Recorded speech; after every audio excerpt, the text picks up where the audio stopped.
14 મેના રોજ સુપ્રીમ કોર્ટના મુખ્ય ન્યાયાધીશ તરીકે શપથ લીધા બાદ BR ગવઈ સાહેબ ગઈકાલે મુંબઈમાં પહેલી વખત આવ્યા હતા।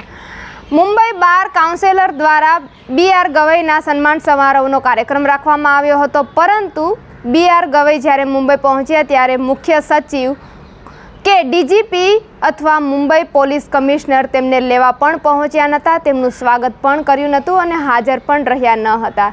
તેને લઈને CJI BR ગવઈએ નારાજગી વ્યક્ત કરી હતી અને તેમણે કહ્યું હતું કે જો હું આવા નાના મુદ્દા પર વાત કરવા માંગતો નથી, પરંતુ મને દુઃખ છે કે મુંબઈની પોલીસ પ્રોટોકોલનું પાલન કરતી નથી। સાથે સાથે તેમણે ગોવા બાર કાઉન્સિલરના કાર્યક્રમમાં મરાઠી ભાષામાં સંબોધન પણ કર્યું હતું અને લોકોનો આભાર પણ માન્યો હતો અને આ સન્માન સમારોહને તેમણે અવિસ્મરણીય ગણાવ્યું હતું। ત્યારે આ અંગે શું કહેવું છે તમારું? કમેન્ટમાં તમારા પ્રતિભાવો જરૂરથી જણાવજો। પલ પલની અપડેટ મેળવવા માટે નવજીવન ન્યૂઝ જોતા રહો।